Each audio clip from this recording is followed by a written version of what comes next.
Bonjour, ravi de vous retrouver pour Lumière Intérieure. Cette semaine, j'ai la joie d'accueillir un comédien, stand-upper, qui présente depuis presque 2 décennies un spectacle qui fait un carton dans le monde francophone et même au-delà. Si je vous dis « Les hommes viennent de Mars, les femmes de Vénus », ça vous dit sans doute quelque chose. Paul Devendre est notre invité. Ravi de vous accueillir. Ravi d'être là, merci. Paul Devendre, c'est pas la première fois que vous venez en plus chez nous, sur KTO. Vous êtes déjà venu il y a une dizaine d'années, et puis aussi il y a 3 ans, je crois, dans Dominicain TV. Voilà, vous êtes c'est sur un autre sujet. Sur un autre sujet, mais dont on va peut-être aussi parler. Un habitué de KTO. Ouais. Merci d'être avec nous pour nous présenter donc cette fameuse pièce que tout le monde connaît, je crois maintenant. Beaucoup de monde. Tout le monde, presque tout le monde. Beaucoup. Alors avec une version revisitée. Alors vous allez nous raconter un peu la genèse. Pourquoi est-ce que tout le monde la connaît ? Il y a déjà un livre qui a été un très grand succès d'un Américain, un livre de développement personnel, John Gray, en 1992, qui s'appelait comme ça. Vous en avez fait d'ailleurs, vous le raconterez vous-même, une formation, du coaching à partir de coaching de couple et d'entreprise, à partir du contenu de ce livre, qui prouve bien que les hommes et les femmes sont vraiment de 2 planètes différentes, et in fine, un spectacle, puisque ça marchait tellement bien déjà vos formations, un spectacle en 2006, le premier, ça a été un carton plein, qui s'est prolongé, une version 2, et là on peut presque dire une version 3, mais en fait c'est une version 1 revisitée, puisque ça s'appelle 2.0, nous sommes à l'heure d'Internet. Allez, on va regarder un extrait et on continue.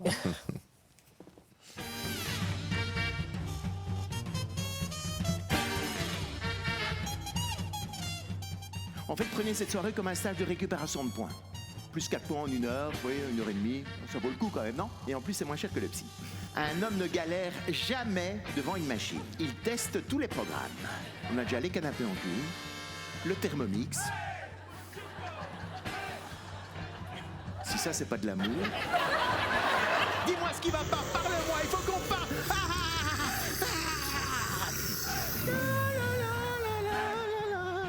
Mais qu'est-ce que t'attends, vas-y, quoi, oh! Et c'est comme ça que sur Mars, on est toujours en compétition pour savoir qui a couru le plus vite, qui a sauté le plus haut, qui a marqué le plus de buts, qui a la plus grande surface commerciale, le plus gros chiffre d'affaires, la plus grosse voiture. Merci, il y en a un qui suit quand même. Et je vous assure, à un moment donné, il va ressortir de sa tête.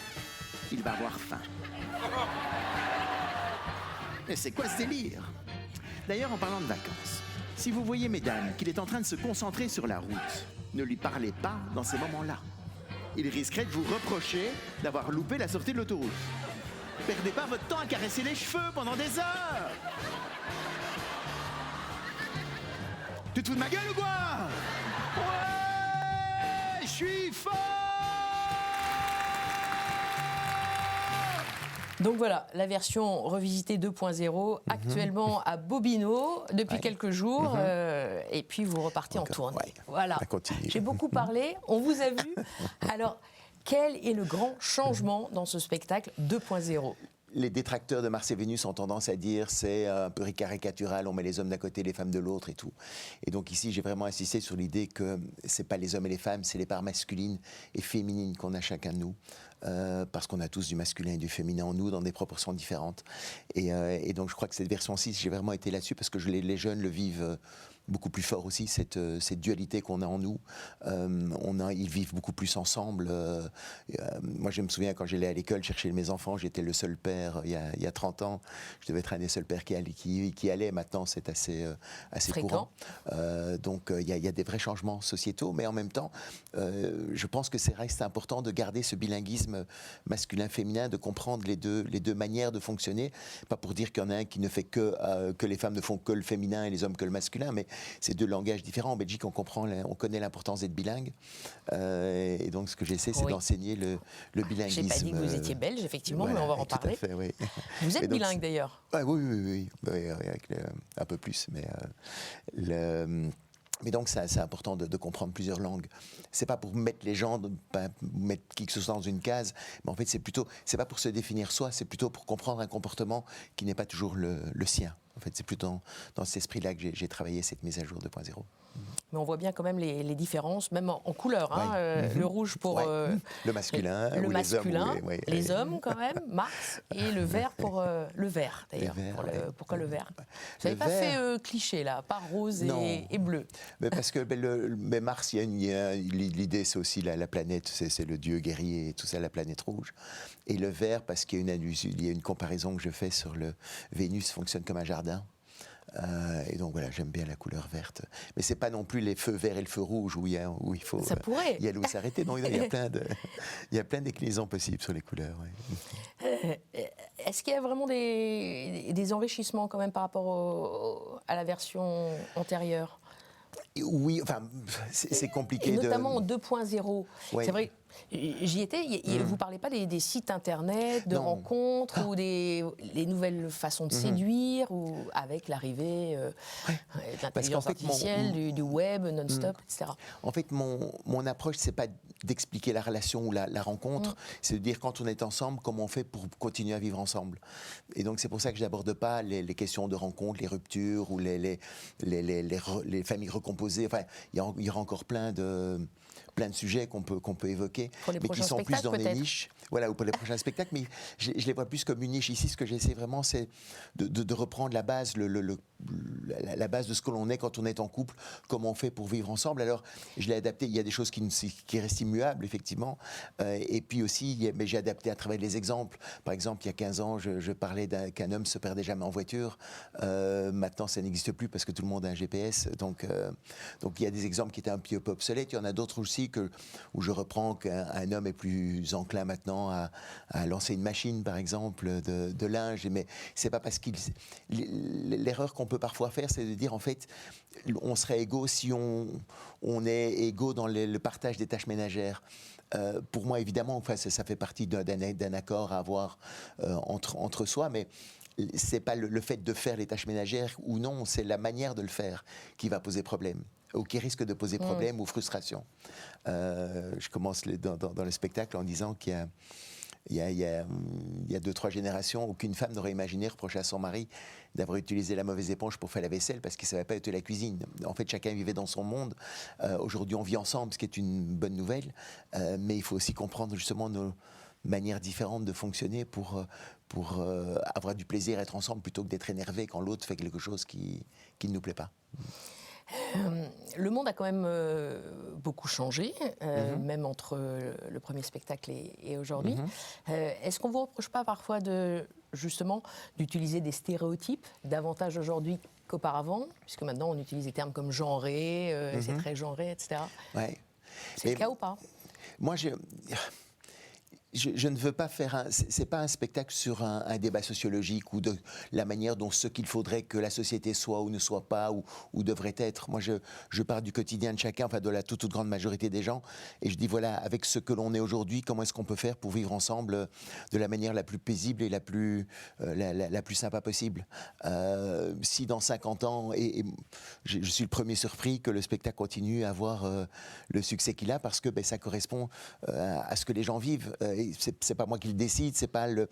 Alors peut-être que ce serait mieux autrement. On peut faire des débats sans fin sur la manière dont ça devrait être, peut-être, mais aujourd'hui c'est comme ça. Et comment on fait justement pour apaiser les tensions qui grandissent malheureusement, même si on met tous les termes, même si on utilise, on essaie de battre contre les stéréotypes, tout ce qu'on veut.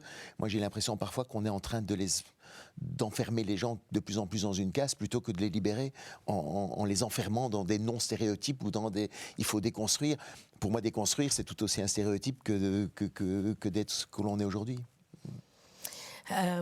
Toujours pour revenir effectivement sur le changement de la société, est-ce qu'il n'est pas quand même modifié également le rapport homme-femme,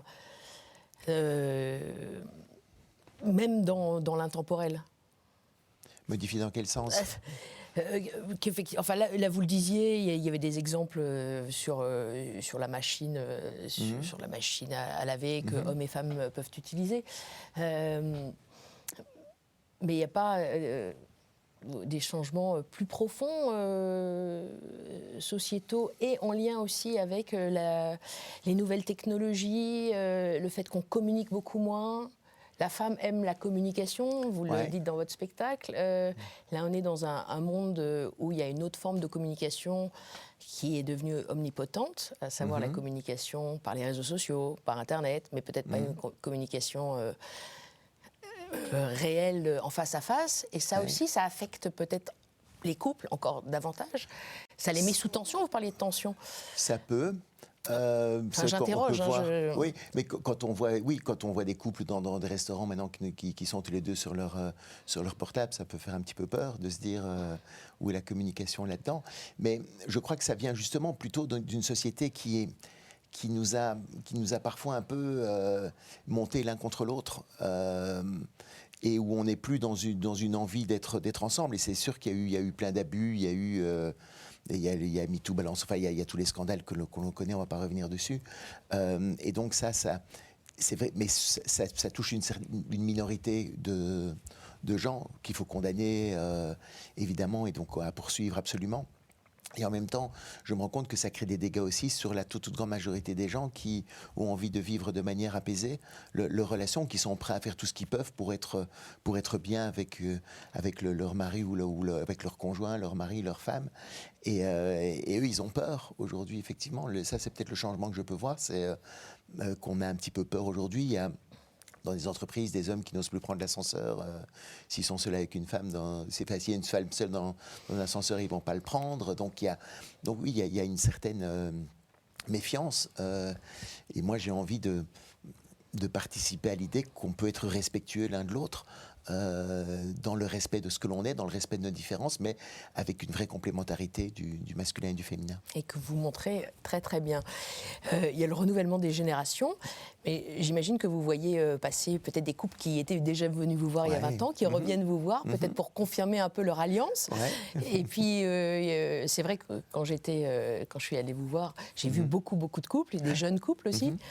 C'est peut-être un parcours obligé avant de s'engager. Ça donne quelques points sur le permis, oui. Voilà, parce que vous commencez par le permis d'ailleurs. Dans beaucoup de paroisses, le DVD est utilisé pour les préparations au mariage. Donc j'ai énormément de jeunes qui me disent, tiens, on vous a connus il y a quelques années quand on s'est mariés, on vous était dans la préparation au mariage, maintenant on vient vous voir en live. Le renouvellement des vœux, ils reviennent vous voir. C'est très mignon aussi, c'est des jeunes maintenant qui viennent me dire, moi j'ai grandi avec le DVD dans la bibliothèque chez mes parents, donc au début je comprenais pas tout, et puis petit à petit je m'y suis mis. Il y a aussi un témoignage qui c'est vraiment très touchant. J'étais à Bordeaux à la gare Saint-Jean, et là il y a un groupe de jeunes qui ont des problèmes avec leur billet, et ils parlent avec le contrôleur avec un accent liégeois assez prononcé, et donc je les reconnais tout de suite. Et donc je leur dis en rigolant, c'est pas la gare des Guillemins, c'est la gare de Liège. C'est pas la gare des Guillemins qu'on trouverait ça, ou un truc comme ça. Et là-dessus, il se tourne vers moi, il me dit non, mais ce n'est pas sur Mars et Vénus non plus. Donc en fait, il m'avait reconnu, et c'était un groupe de jeunes qui allaient préparer les JMJ au Portugal, donc c'était il y a quelque temps. Et là, on papotait un petit peu et tout ça, puis il me dit, mais je veux quand même vous remercier parce que mes parents sont venus vous voir il y a une quinzaine d'années. Ils étaient au bord de la séparation, et le fait de vous voir les a remis ensemble. Et je me souviens vraiment moi qui étais ado, de l'avant et de l'après spectacle, comment ils ont mis ça en pratique et tout ça. Je voulais juste vous dire merci. Donc voilà. Formidable. C'est des belles histoires comme ça. Il viendra vous voir sans doute avec sa fiancée pour consolider son union. Mais l'idée de nouveau, c'est pas d'imposer des vérités ou un mode de vie. En fait, c'est vraiment d'ouvrir le dialogue en fait dans les couples, pour qu'on puisse se dire, tiens, est-ce que tu te retrouves là-dedans, oui, non et tout. J'ai pas du tout la prétention de partager des vérités là-dessus, c'est juste d'ouvrir les conversations.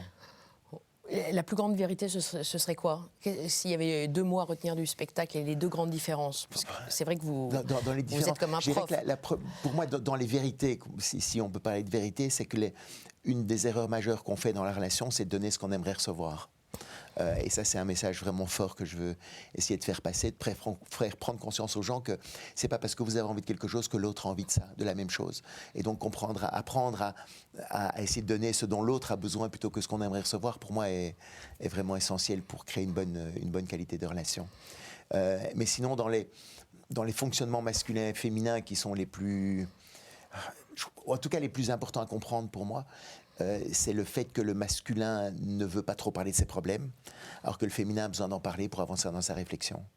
C'est des traits de caractéristiques qui vont être très marquants par rapport à l'autre, parce que quand un homme, si on repart d'homme masculin, de nouveau, ça peut être une femme aussi. Bon, si on sait, ça devient compliqué d'en parler, donc on va le simplifier. Mais si un homme ne parle pas de ses problèmes, en fait, sur Vénus, quand deux femmes ne parlent pas de problèmes, c'est parce qu'elles s'engueulent, parce qu'elles sont fâchées.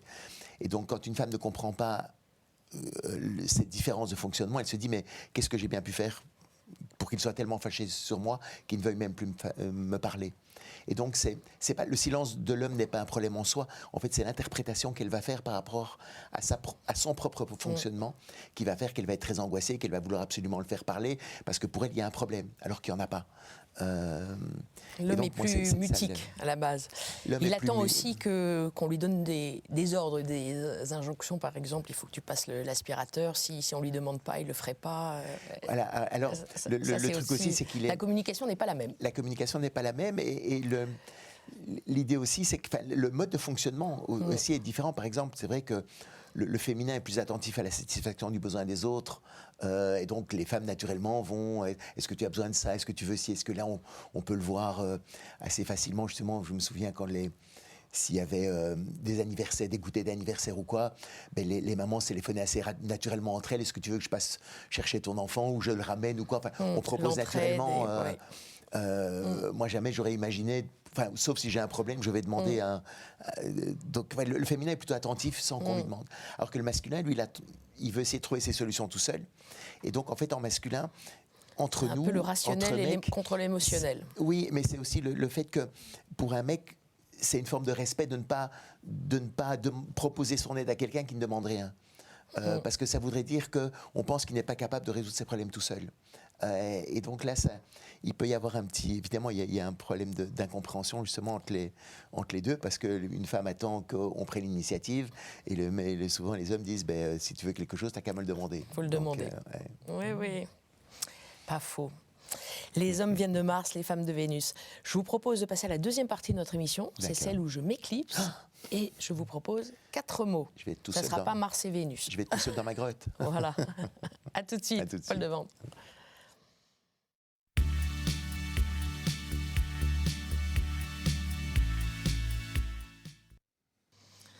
Paul Devendre, comment allez-vous? Marie, mais bien. Depuis tout à l'heure. Voilà. L'ambiance est différente. Ah, effectivement, vous êtes à l'aise là. Oui, j'adore me mettre à l'aise. Oui. Si j'étais chez moi, je serais à pieds nus déjà, donc je garde mes chaussures. Oui, j'ai pas compris. Vous seriez pieds nus? Non, si j'étais chez moi, je serais déjà pieds nus. Ah, vous seriez déjà pieds nus? Je serais déjà. Ah bah écoutez, si vous voulez, faites comme à la maison. Allez, premier mot que je vous propose, soyons sérieux puisque c'est un mot sérieux, intelligence. Ouais. Intelligence. Ça vous parle, ça? Ça me parle. Vous qui êtes surdiplômé. Ouais, non. Mais ça me parle surtout à différents niveaux, justement, sur toutes les intelligences que l'être humain peut avoir. C'est de ces différentes formes d'intelligence que je pourrais parler, qui va effectivement d'une intelligence intellectuelle d'une mémoire dingue et tout ça, à une intuition, à une intelligence de la qualité de la relation, une intelligence émotionnelle, une intelligence de cœur aussi qui est pour moi tout aussi importante. Et je pense que la société nous a un peu poussé parfois à négliger toutes les autres formes d'intelligence et à ne privilégier que l'intelligence mathématique. Et donc j'aime bien aussi parler de toutes les autres formes d'intelligence. Le QE supérieur au QI. Supérieur, je ne sais pas, mais différent en tout cas et au moins d'égale valeur. Je n'aime pas trop les hiérarchies en fait. C'est l'idée de Mars et Vénus aussi, c'est de dire que le masculin et le féminin sont égaux mais différents. Et en fait, c'est vrai que le premier réflexe qu'on peut avoir quand on dit que deux choses sont différentes, on va essayer de voir quelle est la meilleure et quelle est la moins bonne. Pour moi, le fait de parler de différence ne doit pas engendrer systématiquement ou automatiquement une hiérarchisation de ces différences. Parce que c'est pas la différence en soi qui crée un problème, c'est la hiérarchisation. Parce que celui qui est considéré comme inférieur le vit généralement plutôt mal. Et donc c'est là où il y a tout une chamaillerie, une bagarre qui se met en place, qui ne pourrait ne pas avoir lieu d'être si on acceptait simplement la différence sans mettre la hiérarchie. Intelligence, ça fait penser aussi bien sûr à intelligence artificielle, dont on a parlé tout à l'heure. Qu'est-ce que ça vous évoque ? J'aime bien l'idée le questionnement. Est-ce que le mot est bon de l'intelligence artificielle? Est-ce que c'est vraiment une intelligence? C'est un outil phénoménal et fantastique. Je ne suis pas sûr que c'est de l'intelligence telle que l'être humain peut en avoir. L'intelligence aussi pour moi justement c'est cette capacité à créer au-delà de rien, à partir de rien, alors que l'intelligence artificielle doit toujours se nourrir de ce qui est existant, même si c'est énorme dans le web. Et donc j'espère que l'être humain gardera quand même encore cette prééminence de la créativité, de l'intuition qui vient de nulle part. De nulle part. Et de l'émotion. Oui, aussi. De l'émotion que peut engendrer ce qu'on peut faire. Mais oui, ouais. Intelligence, je pensais aussi un petit peu à vous. Vous êtes très modeste, mais revenons un petit peu sur votre parcours. Je disais donc des études dans une grande école de commerce. De commerce à Liège. Non, à Louvain. À Louvain, pardon, à Louvain. Ouais. Puis ensuite, vous avez été pris dans la prestigieuse université Columbia, aux États-Unis. Vous êtes parti dans l'aviation en devenant directeur général d'une compagnie aérienne à Liège cette fois. Oui, c'est ça. C'est bien ça. C'est bien ça. Air Excel. C'était à Liège, ouais. Mais une belle aventure parce que, en fait, on était en 87-88, il y avait le 1er janvier 93 à l'horizon, l'abolition des monopoles nationaux et donc la possibilité pour les aéroports régionaux de créer des lignes régulières au départ de leurs aéroports. Avant, c'était Air France, AB, enfin, toutes les grandes compagnies nationales avaient le monopole des lignes régulières. Et donc, puisqu'on a cassé ce monopole, il y avait des possibilités de développement de petites lignes. Et donc, c'était une très belle aventure de développer, d'acheter les avions, de mettre en place tout ce qu'il faut pour qu'une petite compagnie aérienne fonctionne. Jusqu'à la guerre du Golfe. Jusqu'à la guerre du Golfe en 91, où là, c'est un gros événement. Et c'est là où je me suis rendu compte qu'en fait, il pouvait y avoir parfois des événements extérieurs qui n'ont rien à voir avec notre métier, qui vont interférer notre capacité de développement. On l'a vu avec le Covid plus tard, ou parfois avec des attentats et des choses comme ça, ou qui viennent complètement dérégler toute une économie. Mais donc pour moi, ça a été les prémices. Les prémices, c'était la crise du Golfe, où en même temps, je me disais que j'avais pas de bol parce que être une victime collatérale de Saddam Hussein quand on habite Liège, il fallait le faire quand même, quoi. Mais quelle capacité de rebond, puisqu'ensuite vous partez dans la vente directe et la formation en entreprise et cette rencontre avec James Gray. Tout ça, John. c'est... John, pardon. Décidément. Je sais pas si c'est pas le même. C'est peut-être son deuxième prénom, je ne sais pas. C'est quelqu'un d'autre, on le connaît. Avec John Gray. Mais donc oui, en fait, à travers la vente directe, j'ai commencé à m'intéresser sur justement comment... Il y avait les nouvelles technologies qui arrivaient. Enfin, les nouvelles technologies, on était au temps du fax et du Minitel, hein, donc c'est pas encore complètement abouti. Mais j'avais perçu que ces nouveaux outils pourraient impacter nos manières d'acheter, travailler. Je ne savais pas très bien encore comment et pourquoi, mais à travers la vente directe, en fait, j'ai analysé en fait les tendances et de fil en aiguille, j'ai écrit un livre qui pouvait expliquer un petit peu comment tout ça pourrait impacter nos vies.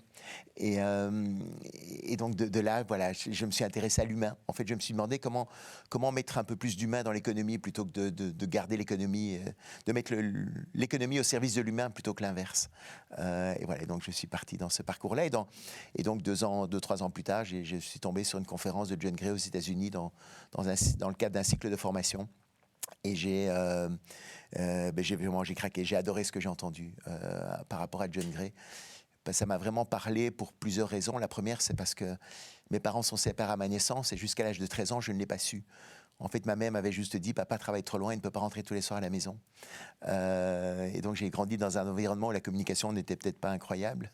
Et surtout, j'ai 3 grandes sœurs.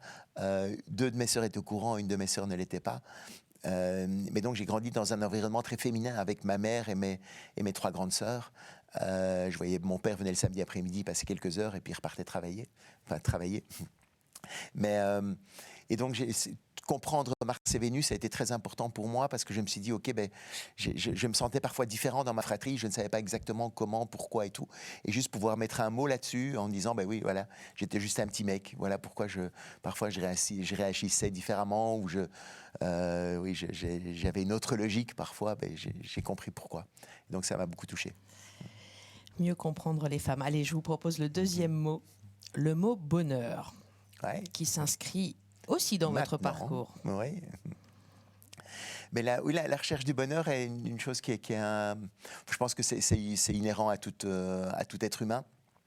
Mais justement, après la compagnie aérienne, j'ai traversé une période de doute en me demandant un peu comment je pourrais faire pour construire ma vie. Parce que j'ai eu la chance, en fait, à 30 ans, d'avoir un poste où plein de gens rêveraient de terminer leur carrière.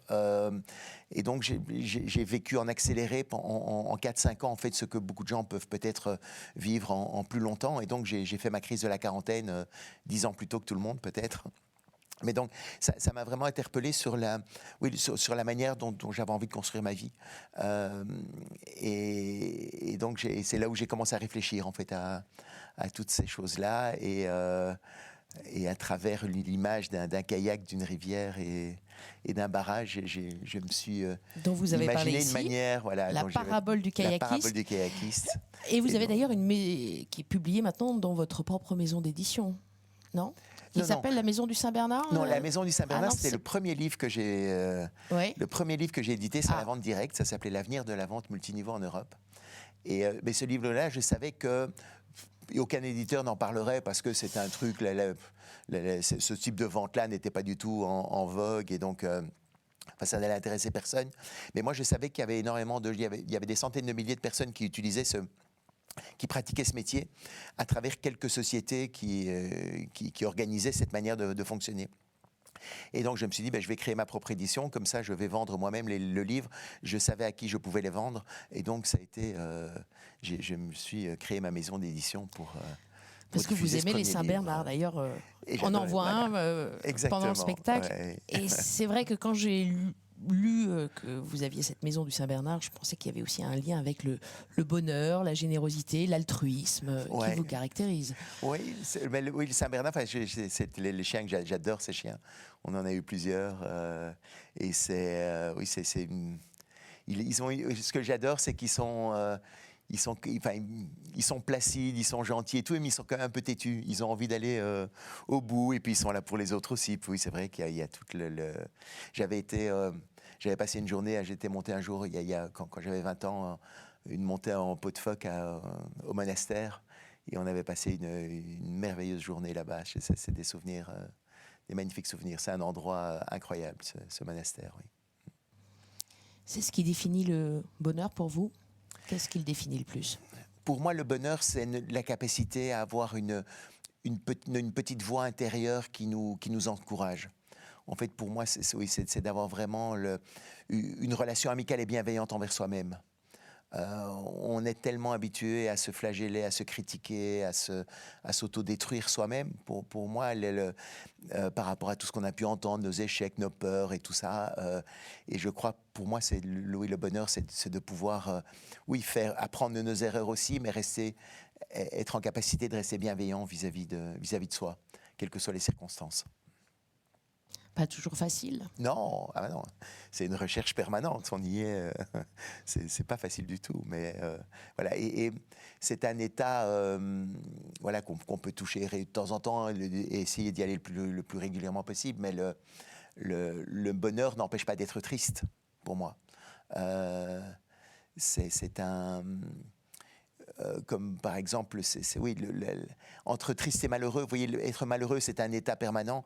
La tristesse, c'est la tristesse, je l'oppose plutôt à la joie, ou je pense qu'il faut pouvoir aussi parfois être triste pour pouvoir avoir cette vraie capacité d'être heureux aussi.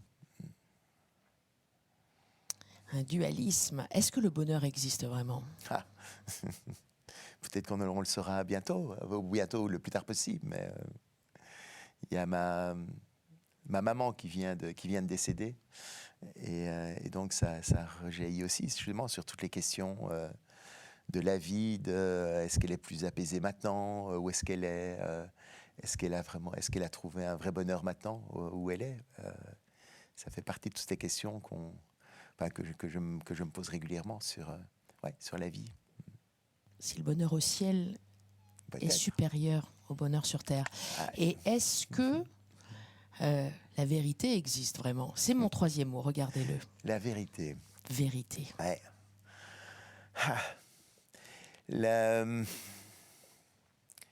Je crois qu'il doit y avoir une vérité sur certains points, notamment que la Terre est ronde. Je pense que c'est une vérité parce qu'on le voit, on le vit, on le ressent tous. Mais il y a aussi des choses qui peuvent apparaître comme des vérités qui ne sont que des points de vue. Et c'est là où, c'est vrai que souvent dans les conversations que je peux avoir avec des amis ou mon entourage ou quoi, moi j'ai pas envie d'imposer une vérité. Enfin, je ne pense pas détenir une vérité. En tout cas, j'ai plein de points de vue, sûrement, sur plein de choses. Et moi, l'intérêt d'une conversation que je peux avoir avec quelqu'un, c'est avant tout d'essayer de comprendre le point de vue qu'il a, plutôt que d'essayer de démontrer que mon point de vue est le bon. La vérité de l'autre. Oui, comprendre la vérité de l'autre. Enfin, pour moi, c'est la vraie richesse d'un échange. C'est pas d'imposer son point de vue à l'autre. En fait, c'est de s'enrichir de points de vue différents qui peuvent aussi parfois d'avoir l'ouverture qui permet aussi parfois de changer de point de vue, justement, d'avoir d'avoir un apport d'un point de vue différent qui va m'aider aussi à avancer sur ma façon de voir les choses, sur ma façon de voir la vie. Est-ce qu'il n'y a pas une vérité ultime, qu'elle soit rationnelle ou céleste? Quelle est la différence là? Alors, on approche entre la vérité et la croyance. Jusqu'où nos croyances sont des vérités? C'est là, il y en a. Pour moi, ça c'est une distinction qui doit être vraiment très propre à chacun. Je saurais pas je pourrais peut-être pas mettre le curseur là-dessus. Peut-être oui, même sur l'existence de Dieu, on peut dire que certains l'ont vécu comme une vérité, il y en a beaucoup qui le vivent aussi comme une croyance. C'est en fonction aussi de ce que chacun peut vivre comme expérience ici sur Terre. Et plus prosaïquement, ça existe la vérité, contrairement au mensonge ou au non-dit. Vous en avez parlé tout à l'heure avec cette séparation de vos parents qui ne vous l'ont pas dit pendant 13 ans, ce qui est effarant. Ouais. Surprenant. L'idée, c'était Comment vivre un tel mensonge? Une telle omission. Ça affecte. L'idée, en fait, de ma mère, c'était de nous protéger. Ce qu'elle imaginait. Alors, il y a aussi peut-être ce qu'elle ne voulait pas dire non plus par rapport à son histoire à elle, par rapport à l'image qu'elle pouvait donner. Donc, elle vivait dans cette illusion d'un couple encore qui était là, alors qu'il savait qu'il n'était plus là. Mais j'ai oublié, je suis parti. Oui, sur les... Mais c'est intéressant, puisque là, vous faites bien la distinction entre illusion et réalité, et peut-être vérité. Donc ce mensonge, cette omission, c'était pour effectivement masquer une situation peu convenable à l'époque, peut-être, ou pour vous protéger. Oui, mais c'est pour ça que moi, en fait, j'ai vraiment des difficultés. Ça, c'est mon histoire aussi qui m'a amené maintenant c'est dur de rester dans des non-dits pour moi. Et le mensonge, c'est vrai que c'est même par omission quelque chose qui est difficile à vivre pour moi, évidemment, que j'ai revécu dans ma vie aussi pour avancer aussi. C'est parfois de nos plus grandes blessures que sortent nos plus grandes forces. Mais c'est vrai que quand on me ment et tout, c'est quelque chose qui est plus compliqué. Mais est-ce que c'est pour ça, entre le mensonge et la vérité, oui, c'est de ne pas dire les choses telles qu'on les vit. Mais ce n'est pas une vérité, je dirais une vérité d'un point de vue universel. Je ne sais pas si c'est assez clair. Oui, ça c'est très clair. C'est la fameuse vérité universelle ultime qu'on a touché du doigt tout à l'heure. Mais c'est intéressant sur ce que vous venez de dire sur la vérité et cette blessure que vous portez. Comme quoi cette vérité est plus prosaïque. Ne pas mentir, dire la vérité, etc. Là, Mais je dirais que je vous interromps. Dire la vérité, pour moi, toute vérité n'est pas bonne à dire n'importe quand non plus. Ça dépend des niveaux, évidemment, hein, de vérité et tout ça, mais parfois, par exemple, si ma femme vient vers moi et dit « Tiens, est-ce que tu ne trouves pas que j'ai un peu grossi ?» C'est parfois aussi utile, je trouve, parfois de tourner ça de manière un peu sympa et tout, plutôt que de lui dire « oui, évidemment, tu as pris 4 kilos, quoi. » Enfin, vous voyez, un peu... oui, bien sûr. Ou d'imposer sa vérité indépendamment de ce que l'autre peut entendre ou a envie d'entendre. Oui, c'est pour ça que c'est compliqué. Un mot englobe... Enfin, ce mot englobe tellement de choses. Pour moi aussi, c'est... Voilà, c'est aussi important d'être respectueux aussi il y a ce qu'on dit et puis la manière dont l'autre pourrait l'entendre ou le percevoir. Et donc, je crois qu'on peut rester aussi attentif un petit peu par rapport à ça. Mais c'est pas dans des mensonges comme ce dont on a parlé tout à l'heure avec mes parents, évidemment. D'où l'importance de la forme aussi, ainsi que le fond. Là, en fait, ce que j'essayais de dire, c'était, pour revenir aussi au titre de votre spectacle, que cette histoire de vérité et de mensonge, c'est pas une question de sexe. Ah oui, tout à fait. Hommes et femmes sont logés à la même enseigne. Parce que là aussi, parfois, il y a des stéréotypes. Oui, oui. On dit que les femmes sont peut-être parfois plus manipulatrices, entre guillemets, plus menteuses, ce qui n'est pas vrai. Non, non. Donc, non, pour moi, vérité, oui, non, c'est égalité. Oui, c'est totalement réparti. Et c'est là où c'est difficile. En même temps, maintenant, aujourd'hui, justement, on parle de la parole des femmes qui doit être crue quoi qu'il arrive. Et il y a malheureusement des exemples contraires et je trouve ça atroce pour toutes les femmes qui sont réellement victimes de violences et d'abus et tout ça, qu'il y ait des femmes en fait qui profitent de cette tendance que l'on peut avoir de les croire en essayant de manipuler et en mentant effrontément. Je trouve que c'est horrible. C'est vraiment... et je ne sais pas comment... Enfin, ça me taraude vraiment en me disant comment est-ce qu'on pourrait faire pour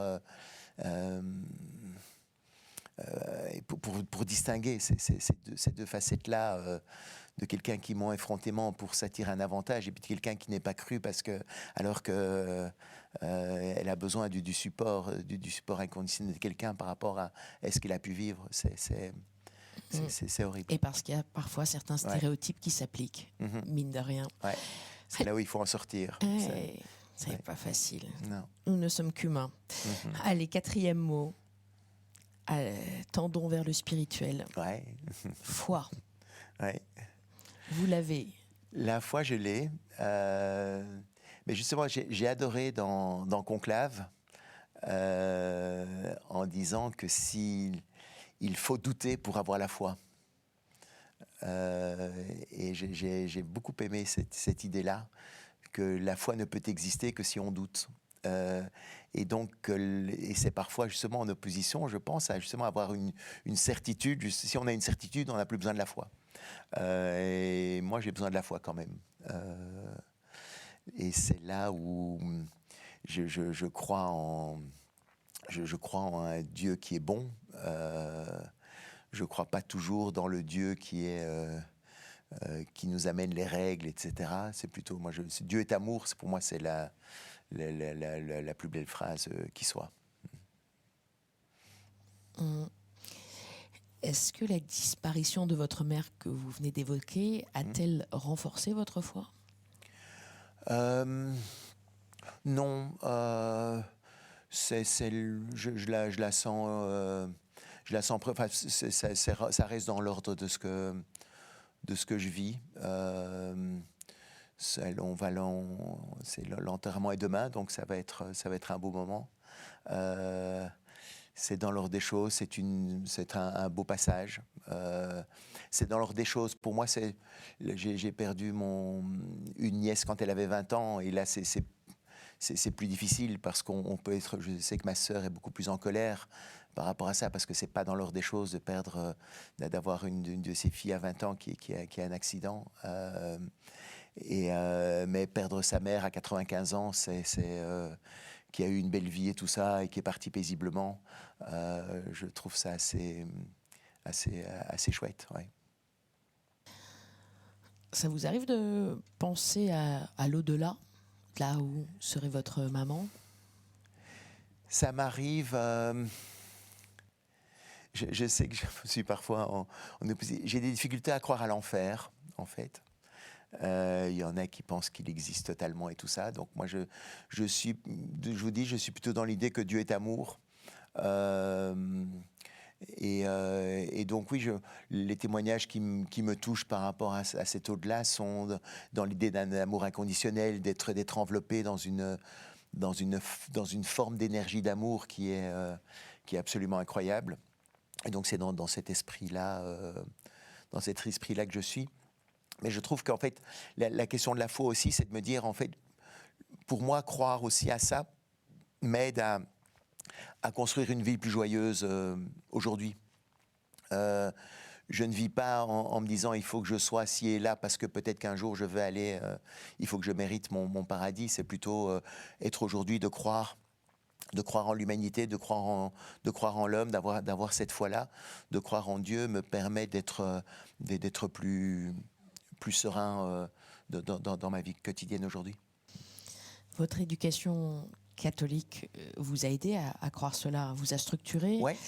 Puisque j'ai cru entendre que vous étiez au collège Saint-Pierre, ouais. à Uccle. À Uccle, tout à fait. Vous êtes donc issu d'une famille catholique. Ouais. Vous avez également participé à une chorale. Oui, j'étais dans la chorale des petits chanteurs. C'était une chorale, c'était mignon, c'est en première primaire, donc en OCP. C'était l'abbé Caron qui passait dans toutes les classes et qui faisait chanter le frère Jacques à tout le monde. Et puis ceux qui avaient une voix plus ou moins correcte, il dit « tiens, viens ».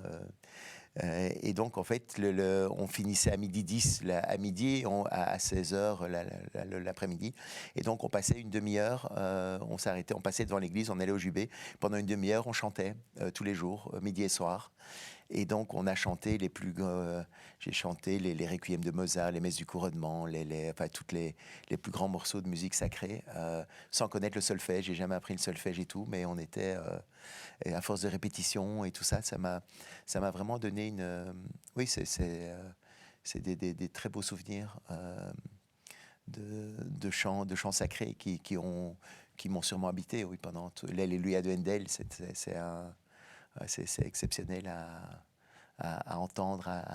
Je vibre encore aujourd'hui quand j'entends ce morceau-là. J'ai encore plein d'émotions qui remontent.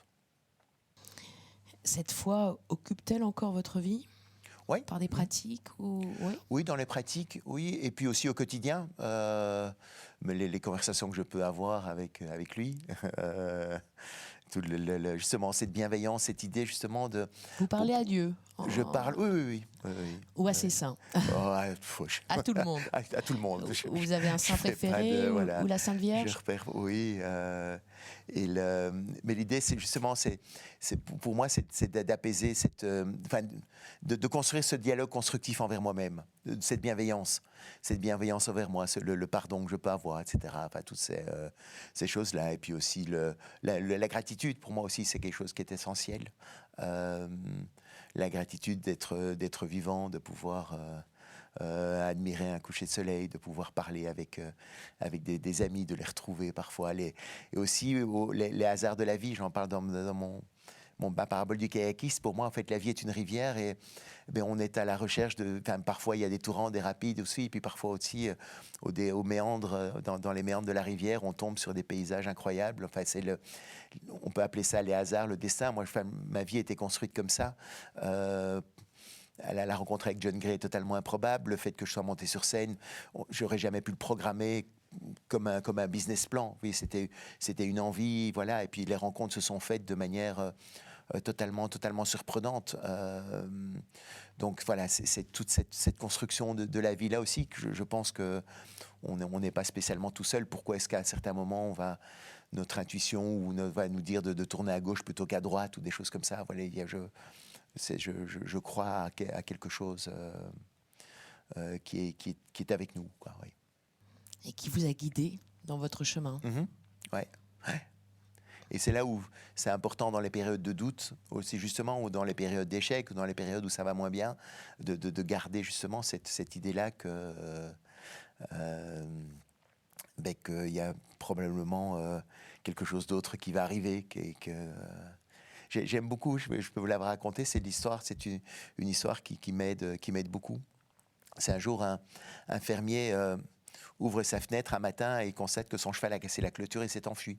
Et les voisins disent « mauvaise nouvelle ». Mais le lendemain, le cheval revient accompagné de 4 juments sauvages. Et là, les voisins disent « bonne nouvelle ». Et le fermier répond « bonne ou mauvaise, difficile à dire ». 2 jours plus tard, le fils du fermier veut monter une de ses juments sauvages, il se casse la jambe. Il tombe et il se casse la jambe. Là, les voisins disent « mauvaise nouvelle ». Et le fermier répond toujours « bonne ou mauvaise, difficile à dire ». Et puis, une semaine plus tard, des soldats arrivent et pour enrôler de force tous les jeunes de la région, mais voyant le fils blessé, ils passent leur chemin. Et là, les voisins disent « bonne nouvelle ». Et le fermier répond « bonne ou mauvaise, difficile à dire ». Et pour moi, c'est ça aussi la vie, c'est de dire peut-être qu'il n'y a pas de bonne ou de mauvaise nouvelle, mais juste une succession d'événements, plus ou moins tristes ou joyeux, dont on a parfois la maîtrise et parfois pas, et qu'il faut simplement apprendre à apprivoiser du mieux qu'on le peut. Et donc voilà, ça résume assez bien ce que je crois aujourd'hui, et je crois que c'est cette rivière, justement, ce kayak va nous emmener dans des destinations où on ne comprend pas toujours pourquoi ou quoi, et puis parfois après le chemin s'éclaire. Donc c'est là aussi garder la foi par rapport à ce qu'on peut vivre dans les beaux moments et aussi dans les moments un peu plus difficiles. Merci beaucoup, Paul Devendre, pour ce partage, cet éclairage, cette lumière. Ouais. Allez, je reviens auprès de vous pour la conclusion. Merci. À tout de suite.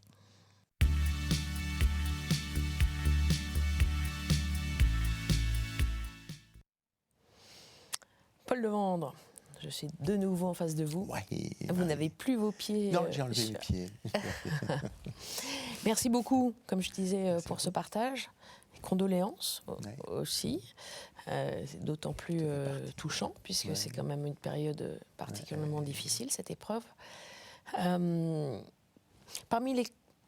est-ce que vous avez vécu cette expérience de l'émission? Au moment où je suis partie, effectivement, que vous êtes resté seul en scène. Ouais. J'ai l'habitude. Vous avez l'habitude. En fait, j'ai l'habitude d'être seul. Moi, j'aime bien. En fait, j'ai pas de problème à être seul. Vous êtes un méditatif. Méditatif. Oui, mais en fait, je m'entends bien avec moi, en fait, globalement. Donc, ça ne me pose pas de problème. Et c'est vrai que comme avec maintenant le temps, le nombre de fois où je suis parti en tournée et tout ça, donc j'ai aussi appris à être seul, et donc ça pose pas de problème. Et ici, oui, c'est un endroit, c'est un moment sympa, un peu méditatif quand même, mais pas du tout dérangeant, non, vraiment très, très chouette. Ça vous a rappelé le confessionnal? Le confessionnal, j'y ai pas été. Je sais que c'est un de mes. Jamais été. Si, j'ai déjà été. Il y a longtemps. Oui. Mais il faut que j'y retourne. Parmi les 4 mots proposés, est-ce qu'il y en a un qui vous a davantage marqué? Il y avait intelligence, bonheur, vérité et foi. Et foi. Ça résume bien la vie pour moi. Oui, est-ce qu'il y en a un qui résonne plus que l'autre?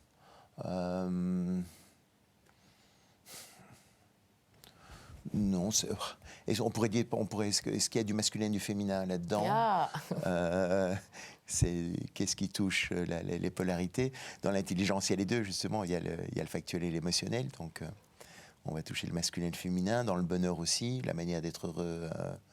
Et peut-être parfois, oui, il y a peut-être les perceptions peuvent être différentes, mais fondamentalement, en tant qu'être humain, le bonheur est, je crois, le même pour les femmes et pour les hommes, ou la recherche. J'avais hésité à mettre le mot égalité. C'est celui que vous auriez choisi? Égalité, j'aurais bien aimé, mais vraiment, en fait, en faisant vraiment en insistant encore une fois que l'égalité ne veut pas dire la similarité. Dans la différence. Et qu'il est possible d'être égaux et différent. Pour moi, ça c'est pour moi une des énormes erreurs qu'on fait dans la société aujourd'hui. C'est d'imaginer que si on est chacun à 50-50, si on est les mêmes, on va être égaux. Non. De toute façon, biologiquement, c'est impossible. Déjà, ouais. À la base. À la base. Et puis, et oui, donner à chacun sa chance, mais c'est aussi, c'est horrible de brider quelqu'un aussi je trouve ça idiot. Pour moi, c'est l'idée de l'être humain aussi, c'est qu'il puisse donner le meilleur de lui-même et devoir le réfréner pour qu'un autre se sente moins. Ça me paraît bizarre, quoi. Ouais. Hommes et femmes en égalité, mais avec chacun jouant sa partition. Et surtout aussi, l'idée n'est pas par rapport aux stéréotypes. C'est un petit exemple que j'aime beaucoup, c'est de dire tant mieux si une petite fille a envie de jouer avec les camions de pompiers ou les voitures, évidemment, et il faut tout faire pour qu'elle puisse avoir accès aux écoles d'ingénieurs et tout ça si elle a envie. Mais je trouverais dommage qu'on ne puisse respecter maintenant une femme que si elle devient ingénieure ou que si elle a envie de continuer à faire des métiers qu'on dit féminins, qu'elle ne soit pas respectée. Non, pour moi, l'idée, c'est qu'on puisse respecter, c'est pas les hommes et les femmes, que tout ce que l'on fait soit respecté de la même manière. Et de dire aujourd'hui qu'un garçon devrait devenir infirmier pour être respecté, pour moi, ça n'a pas plus de sens qu'il devrait être pilote d'avion, quoi. Bouclé. J'entends le mot respect. C'est aussi un des mots que j'aurais pu utiliser. Ouais. Beaucoup de respect, beaucoup de bienveillance, et beaucoup de conseils aussi dans votre spectacle. On va conclure. Les hommes viennent de Mars, les femmes de Vénus 2.0. C'est le nouveau dernier spectacle de Paul Devant à voir en ce moment à Bobino. Ouais.